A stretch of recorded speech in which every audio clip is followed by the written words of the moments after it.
सभी पत्रकार साथियों को नमस्कार।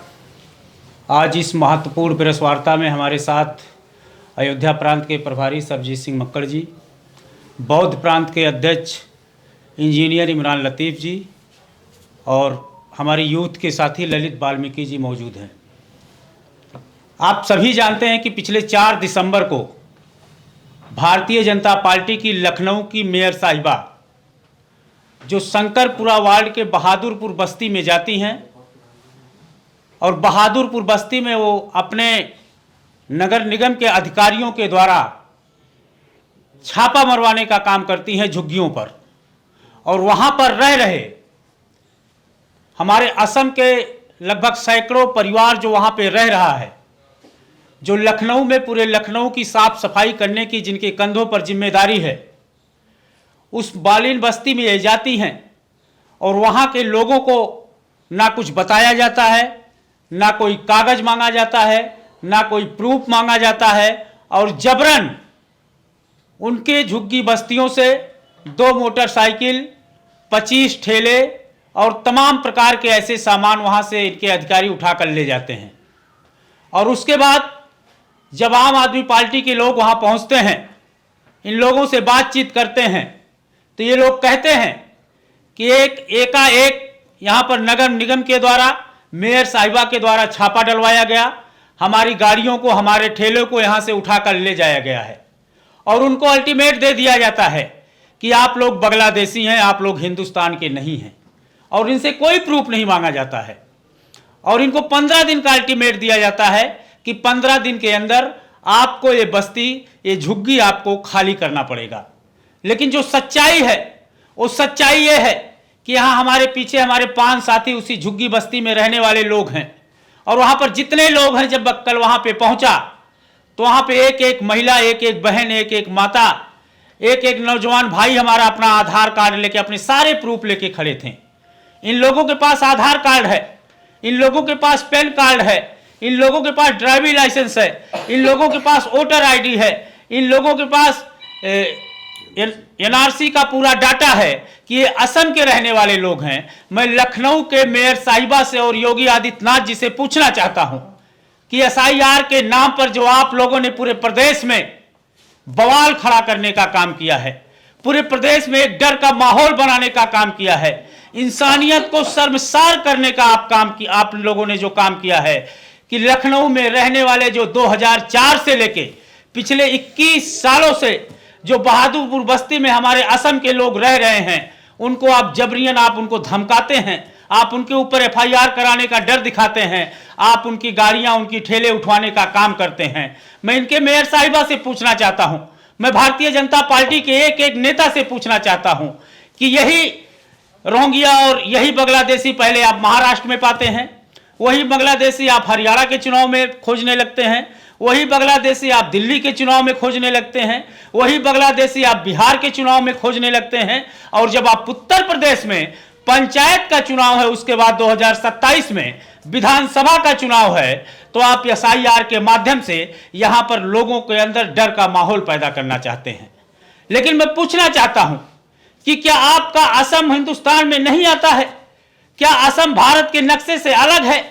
क्या असम और बंगाल ये दोनों बांग्लादेश में आते हैं? अगर इतनी भी जानकारी आपको नहीं है तो हम आम आदमी पार्टी की तरफ से इतना आप लोगों को भरोसा दिलाते हैं कि जो इनका, मैं आप लोगों को एक एक आईडी, एक एक व्यक्ति का दिखाना चाहूँगा। ये जोहुल हक जी हैं, जिनका ये पूरा आधार कार्ड है, ये असम का इनका आधार कार्ड है। इनके पिताजी ने असम से वीडियो भी बनाकर भेजा है कि हमारा बेटा लखनऊ में पिछले 20 सालों से रह रहा है और वहाँ पर उसको डराया जा रहा है, उसके ऊपर एफआईआर किया जा रहा है। ये नूरुल हक जी का पैन कार्ड है, जोरुल हक जी का पैन कार्ड है, ये ड्राइवरी लाइसेंस है, ये पीछे खड़े हैं हमारे, और ये उनका वोटर आईडी है, ये सारे डॉक्यूमेंट इनके हैं इसमें, और ये इनका एनआरसी का पूरा डाटा है। ये एक हो गए, ये हो गए इंताज अली जी, इनका आधार कार्ड है, इंताज अली जी खड़े हो जाइए, इनका आधार कार्ड है, इनका पैन कार्ड है, इनका ड्राइविंग लाइसेंस है, इनका एनआरसी का डाटा है और इनकी वोटर आईडी है। और ये सुजान अली जी हैं और सुजान अली जी का कहना है कि अगर इस सरकार को, इस तानाशाह सरकार को इतना भी नहीं दिखाई देता कि ये प्रूफ भी उसके लिए कम है, अगर आधार कार्ड भारत सरकार नहीं मानती है, पैन कार्ड भारत सरकार नहीं मानती है, इनका वोटर आईडी भारत सरकार नहीं मानती है, तो ये कहते हैं ये हमारे यहाँ के प्रधान जी का नंबर है। ये सरकार प्रधान जी से इनके पूछ सकती है कि ये असम के किस गांव में रहने वाले हैं। और अभी मैं इनके पिताजी का वीडियो भी दिखाऊंगा आप लोगों का। ये इनको सुजान अली जी का आधार कार्ड था, ये पैन कार्ड है, ये वोटर आईडी है और ये एनआरसी का डाटा है। तो ऐसे तमाम हमारे साथियों ने लाकर यहाँ पर अपना अपना विवरण दिया है। उनके परिवार का भी पूरा डाटा है, उनके वाइफ का डाटा है, उनके भाई जो यहाँ पे रह रहे हैं उनका डाटा है। तो ये सरकार बहादुरपुर बस्ती में रहने वाले लगभग 250 लोगों को वहाँ से उखाड़ के फेंकना चाहती है। ये सरकार सिर्फ बांग्लादेशी के नाम पर उत्तर प्रदेश में दंगा फसाद कराने की नीयत से है। ये सरकार जिस प्रकार से आप लोगों ने देखा बिहार के अंदर 80 लाख वोट कटवाकर और मात्र 315 बांग्लादेशी वहां से ढूंढ पाते हैं और धांधली करके जैसे बिहार में चुनाव जीत गए वैसे ही उत्तर प्रदेश में चुनाव जीतना चाहते हैं। और मैं इनके पिताजी का वीडियो आप लोगों को दिखाता हूं जो इनके पिताजी ने असम से भेजा है, इसको आप लोग सुनिएगा। अस्सलाम वालेकुम, नमस्कार। आप लोग देख रहे हैं इमदाद मोटिवेशन और इमदाद मोटिवेशन के जरिए इस चैनल के जरिए आप लोगों को एक बात बताना चाहता हूँ। वो जहीरुल हक जो लड़का है वो उसका घर असम में है, असम बरपेटा जिला में है और उसका गांव है सुकबना पूरा भराल। उसका गांव है पूरा भराल, पोस्ट ऑफिस सुकबना, जिला बरपेटा असम। उसको अभी लखनऊ जो पुलिस दिखाया है वो लोग पकड़ के रखा है। वो लोग को बोलता है एनआरसी का नाम नहीं है, वोटर कार्ड नहीं है, आधार कार्ड नहीं है। लेकिन ये जहीरुल का पिता है, ये जहीरुल का माँ है और जहीरुल का ये हाउस है, देख रहे हैं आप लोग। और ये जहीरुल का जो आधार कार्ड है, ये आधार कार्ड है, आप लोगों को देख रहा हूँ। और ये है वोटर कार्ड। तो ये वीडियो सिर्फ उसके लिए बना रहा हूँ जो आरक्षक दिखाए है, वो लोग देखना चाहते हैं कि सच्ची है कि नहीं। और हमारा जो गांव का जो मेंबर है, ये हन्नान अली, ये मेंबर है हमारा गांव का। वो हन्नान अली कुछ बोलेगा ये गांव का है कि नहीं जहीरुल हक? नहीं, इसी गांव का है वो लड़का।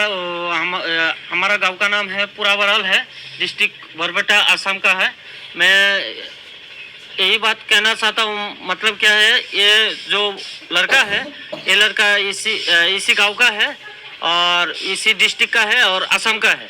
हाँ, और देखिए इसका एनआरसी भी नाम है, ये एनआरसी का नाम है ये, हाँ। और फोलिको भी है एनआरसी का।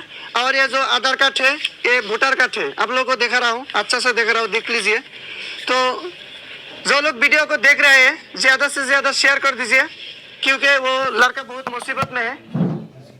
तो ये आप लोगों ने देखा कि ये अपने पिता से अपने गांव से वीडियो मंगवा रहे हैं और प्रूफ दे रहे हैं, क्योंकि ये निकम्मी सरकार, ये तानाशाह सरकार इनके आधार कार्ड को नहीं मानती है, इनके पैन कार्ड को नहीं मानती है, इनके एनआरसी के डाटे को नहीं मानती है। और ये सरकार कहती है कि असम हिंदुस्तान का हिस्सा नहीं है।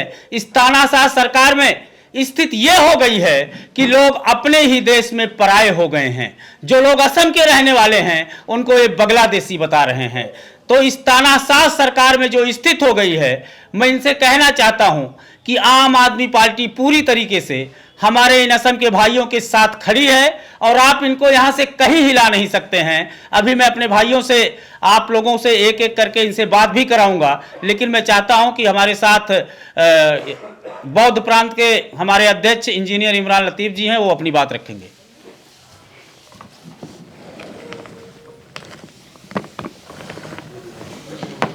आप सभी पत्रकार साथियों को नमस्कार, आदाब।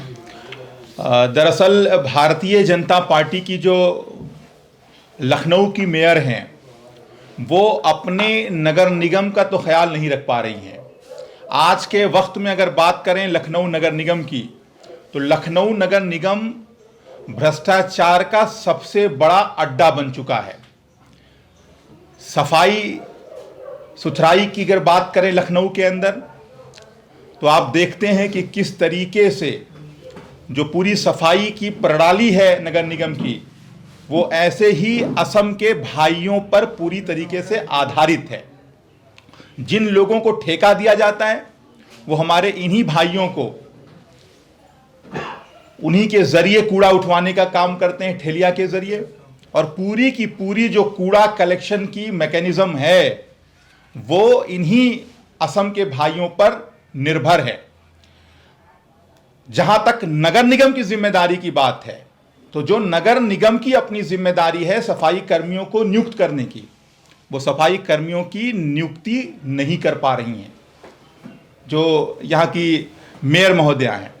लेकिन बड़े अफसोस की बात है, बड़े दुख की बात है कि जो मेयर अपना काम, अपने दायित्वों का निर्वहन पूरी ईमानदारी से, पूरी निष्ठा से नहीं काम कर पा रही हैं, वो अपनी पार्टी के प्रति, अपनी पार्टी की विचारधारा के प्रति पूरी समर्पित दिखाई दे रही हैं, पूरी निष्ठावान दिखाई दे रही हैं। भारतीय जनता पार्टी किस तरह की पार्टी है? भारतीय जनता पार्टी वो पार्टी है जो देश के अंदर नफरत फैलाने का काम करती है, जो देश के लोगों के साथ साजिश करने का काम करती है, जो देश के लोगों के साथ षड्यंत्र करने का काम करती है।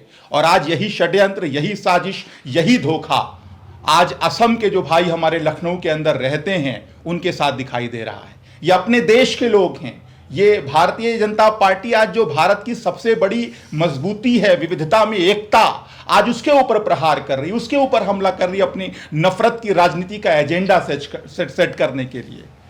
लेकिन आम आदमी पार्टी लगातार भारतीय जनता पार्टी के धोखे का, साजिश का, षड्यंत्रों का, नफरत की सियासत का भंडाफोड़ करती रही है। आगे भी हम भंडाफोड़ करते रहेंगे और किसी भी तरीके से नफरत फैलाने का कोई मौका भारतीय जनता पार्टी को लखनऊ के अंदर, उत्तर प्रदेश के अंदर आम आदमी पार्टी के नेताओं, कार्यकर्ताओं के रहते मिलने वाला नहीं है। इस पूरे मामले में आप साफ साफ देख रहे हैं कि नगर निगम अपना काम ईमानदारी से नहीं कर पा रहा है, लेकिन एक नफरत की राजनीति का एजेंडा सेट करने के लिए असम के लोगों को परेशान करने का काम कर रहा है।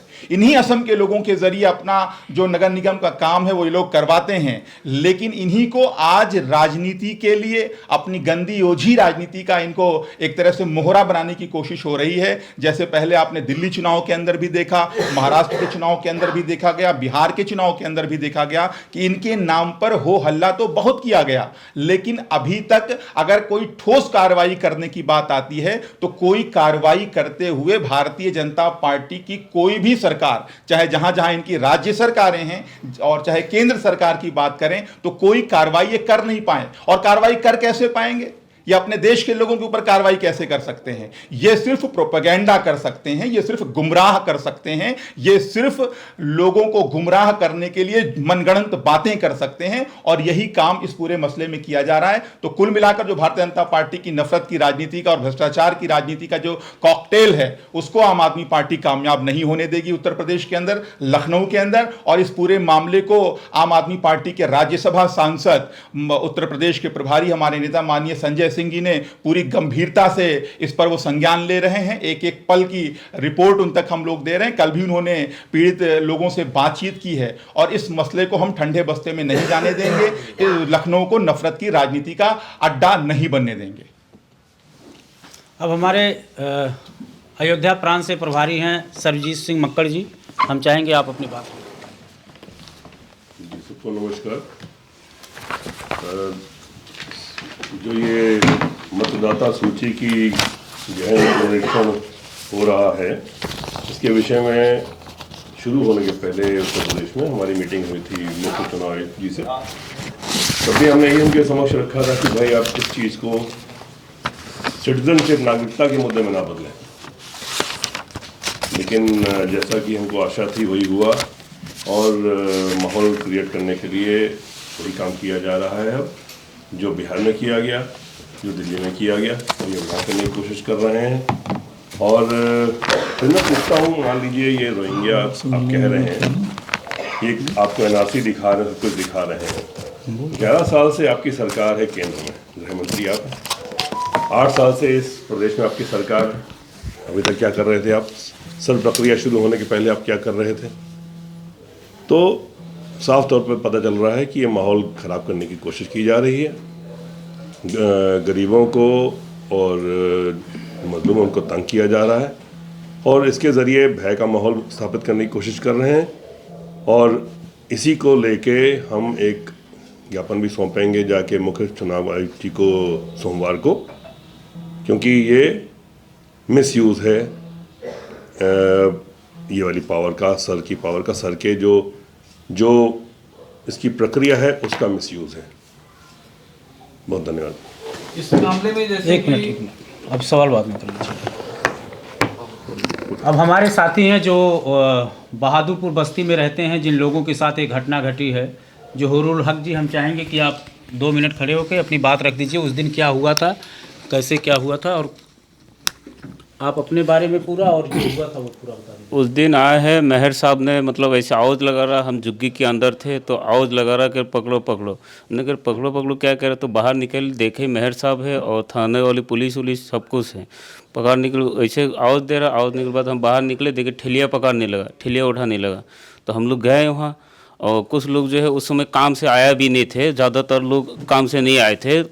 10 बजे की बात थी, 10 साढ़े 10 बजे की बात थी। तो उन लोग मेहर ने कह रहे कि बांग्लादेशी बिला घुसना कर रहे हैं और हम लोग बांग्लादेशी नहीं है। अगर हमारे पास कागज़ पाती है, कागज़ अगर कुछ देखा नहीं है, मेहर साहब ने डायरेक्ट बांग्लादेशी रहेंगे बोला गया और ठेलिया उठा के लेके गया। ठेलिया है और 2 4 व्हीलर गाड़ी भी है, डाला वाला जो हम लोग कबड़ बीनते हैं वो सब ठेलिया में गाड़ी में थे और गाड़ी भी लेके गया। 2 मोटरसाइकिल ले गया, 2 नहीं 3 मोटरसाइकिल लेके गया और 25-26 ठेलिया भी लेके गया।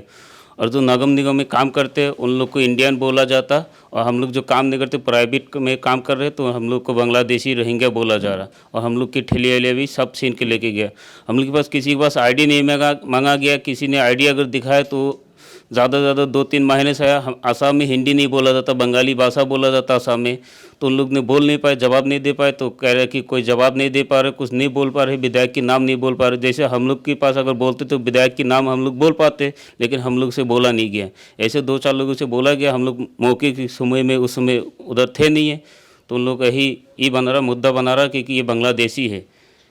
कहाँ के रहने वाले हो सब? हम लोग आसाम की रहने वाला है, बरपेटा जिला की। गांव हमारा शुभगनाश पूरा वराल ग्राम में है और पोस्ट ऑफिस हमारा पूरा वराल में है, वही शुभगनाश में है और थाना हमारी भवानीपुर में है, जिला बरपेटा। ठीक है जी, आप लोग के कुछ सवाल हो तो? सवाल हमारा ये है कि जिस तरह से उन्होंने जो इनका ये कहना था जयप्रकाश जी का कि इनको आते ही वहाँ मेयर साहिबा ने पूछा नहीं कि कागज़ नहीं है, कुछ नहीं है और सीधे इनको बता दिया रोहिंग्या हैं, ये बांग्लादेशी है। तो इनकी मोटरसाइकिल ले जाने वाली बात है, तो क्या मोटरसाइकिल लखनऊ के नंबर पे थी कि असम के नंबर पे थी? उसका इनके पास कोई प्रमाण है, कोई आरसी है? इन्होंने पुलिस कंप्लेन की कि नहीं की, कि वो जबरन उठाया गया? किससे शिकायत की इन्होंने जाके? नहीं, वो मोटरसाइकिल किस नंबर पे है, किस नंबर पे नहीं है, वो तो अलग बात है। वो अगर आने की बात आ रही है ना यहाँ पे, अगर आप छापा पड़ता है किसी बस्ती में, जो नॉर्मल प्रक्रिया होती है, अगर ये बांग्लादेशी हैं तो ये 21 साल से रह रहे हैं, आज से तो रह नहीं रहे हैं। और पिछले 2014 से लेके 2025 तक केंद्र में भारतीय जनता पार्टी की सरकार है, 2017 से लेके 2025 तक उत्तर प्रदेश में भारतीय जनता पार्टी की ही सरकार है। तो पिछले 8 सालों में इनको ये चीज़ क्यों नहीं याद आई? इनको ये चीज़ हर जगह इसी वक्त इसी समय क्यों याद आती है जब चुनाव के 2-4-6 महीने बचे होते हैं? इसके पहले तो इनकी नज़र में कोई बांग्लादेशी नहीं होता। एक गरीब आदमी है जो असम से आकर पूरे लखनऊ की साफ सफाई कर रहे हैं, जो लखनऊ का कूड़ा इकट्ठा करने का काम कर रहे हैं। इनकी ये ठेलिया उठा के ले जाते हैं। ठेलिया पे कौन सा नंबर प्लेट लगता है? उस ठेलिया पर कोई नंबर प्लेट लगता नहीं। और अगर इनकी मोटरसाइकिल ले गए हैं, उस मोटरसाइकिल पे अगर वो लखनऊ का नंबर है या असम का नंबर है, उनको जो कार्रवाई करना हो वो करें। लेकिन मैं कहता हूं आप नियम कानून और दायरे में रह के कीजिए उस चीज़ को। आप इनकी ठेलिया एक गरीब आदमी की उठा के ले जा रहे हैं, इनकी मोटरसाइकिल उठा के ले जा रहे हैं, और उसके बाद अगर आपको मोटरसाइकिल में कोई कमी आती है, असम का नंबर है कि लखनऊ का नंबर है, आप उसमें कार्रवाई करिए, आपकी सरकार है, आप स्वतंत्र हैं। लेकिन आप किसी गरीब आदमी को इस तरीके से पीड़ित नहीं कर सकते हैं। आप किसी गरीब आदमी को इस समय इस तरीके से डरा नहीं सकते हैं। आपकी इतनी बड़ी सरकार है, इतना बड़ा शासन है, पिछले 8 सालों से उत्तर प्रदेश में आप राज कर रहे हैं, और आज आपका स्तर इतना गिर गया कि आप एक सफाई करने वाले परिवारों को आप परेशान कर रहे हैं। बहादुरपुर में जो वहाँ पे जो छापामार अभियान चलाया गया, उससे पहले भी कभी कोई ऐसा अभियान हुआ जिसमें नोटिस मिला कि यहाँ आप लोग अनऑथराइज रह रहे हैं, आप लोग को हटाया जाएगा? नहीं, पहले ऐसा कुछ नहीं हुआ। एकाएक छापा मारा गया है और एसआईआर का जो काम चल रहा है, ये लोग ये दिखाने की कोशिश कर रहे हैं, जैसे इनके मंत्रियों का पहले भी बयान आया है कि लखनऊ में 50,000 से ज़्यादा बांग्लादेशी हैं, उनको हम बाहर निकालेंगे। तो बांग्लादेशी तो है नहीं, तो बस इसी प्रकार से ये लोग लोगों को डरा कर धमका कर एक माहौल क्रिएट पैदा करने की कोशिश कर रहे हैं कि वहाँ बांग्लादेशी हैं। और इन्हीं सब मुद्दों को ये उठाकर और एसआईआर के नाम पर आप देखिएगा यहाँ से लाखों वोट काटने का काम भारतीय जनता पार्टी और चुनाव आयोग जैसे कि भी आपने डॉक्यूमेंट दिखाए जिसमें इनके आधार कार्ड, वोटर आईडी कार्ड, ये सब तो भारत सरकार द्वारा जारी किए जाते हैं। यदि ये भारत के नागरिक नहीं है तो इनको ये जारी कैसे हो गया? तो वही तो सवाल मेरा सरकार से है कि अगर ये जो आधार कार्ड है, जिसके लिए प्रधानमंत्री जी पिछले 8 साल से छाती पीटते हैं कि हमने ये किया, हमने डिजिटलाइजेशन कर दिया पूरे देश का, हम 5G ले आए, हम 8G ले आए, और अगर उनके पास भाजपा तो आज कह रही है कि एसआईआर के माध्यम से हम जो वोटर लिस्ट है उसको शुद्धिकरण कर रहे हैं। देखिए, आधार कार्ड हमारे माननीय उच्चतम न्यायालय ने कहा है कि ये नागरिकता का आधार प्रमाण नहीं है। ठीक है, एनआरसी क्या है? एनआरसी तो है ना, एनआरसी तो प्रमाण है। वो उससे बड़ा प्रमाण क्या चाहिए? है सब कुछ डॉक्यूमेंट गवर्नमेंट ऑफ इंडिया द्वारा ही इशू, लेकिन सवाल ये आपने कहा ये प्रमाण नहीं, लेकिन बाकी चीज़ें तो उसी की हैं। एनआरसी को क्या बोलेंगे? एनआरसी भी प्रमाण नहीं है, एनआरसी दिखा रहे हैं। अब इनकी एक ही कमी है, ये गरीब है, और दूसरी कमी ये है कि इनको भाषा यहाँ की कम आती है, और तीसरी इनकी कमी है कि बेचारे तब फंसे हैं जब एसआईआर की प्रक्रिया शुरू हुई है। अब इनके को सुनने वाला नहीं। लेकिन एसआईआर को तो सवालों के घेरे में एसआईआर को कहा जा रहा है कि वो जो वोटर लिस्ट है उसका शुद्धिकरण हो रहा है। शुद्धिकरण तो हो रहा है। शुद्धिकरण कैसे हो रहा है आपको भी पता, BLO को क्या आता है आपको भी जानते हैं, सबको पता है। सरकार में क्या हो रहा है आप बताइए ना। अभी मेरे भाई ने बताया आपको, बिहार में 80 लाख वोट, करीब 65 लाख वोट संशोधन उन्होंने कर ही दिया। रोहिंग्या कितने मिले? 315। और 315 रोहिंग्या मिले, और वो तब जब पिछले कई सालों से सरकार वहाँ भी आपकी है, double engine, triple engine, 4 engine, 5 engine, पता नहीं कितनी सरकारें इनकी अपनी हैं, तब क्या कर रहे हैं ये लोग? ये तभी क्यों होता है जब गहन पुनरीक्षण होता है। एक बात आपको इसमें बताइए जी, कि जो वहाँ पे लोग रह रहे थे, उन्हें जो लोग नगर निगम में जो लोग काम कर रहे थे, उन्हें उनके डॉक्यूमेंट नहीं चेक किए गए, उनको नहीं देखा गया। जो लोग नहीं काम करते थे उनके डॉक्यूमेंट चेक किए गए। तो क्या इनकी इन्फॉर्मेशन पहले से किसी ने नगर निगम में दी थी कि यहाँ पे इस तरह से लोग रह रहे हैं जो नगर निगम में कार्यरत नहीं है या जो काम नहीं करते हैं? इस विषय में मैं नहीं बता पाऊंगा, लेकिन हाँ ये ज़रूर कह सकता हूँ कि ये नगर निगम की एक बहुत बड़ी फेलियर है। ये सफाइयाँ नहीं कर सकते, जो जैसा फिर दूसरे भाई ने कहा था, ये इनके ऊपर ही निर्भर है। और कई बार नगर निगम के कर्मचारियों इनकी आपस में भिड़ंत होती रहती, जो इन्होंने एजेंसी लगा रखी है सफाई के लिए, उनकी लड़ाई होती रहती है। ये हम सब विदित हैं, पहले भी एक बार इन्होंने किया था, लेकिन इस समय तो ये बेचारे इसलिए घिरे गए क्योंकि सर की प्रक्रिया चल रही है।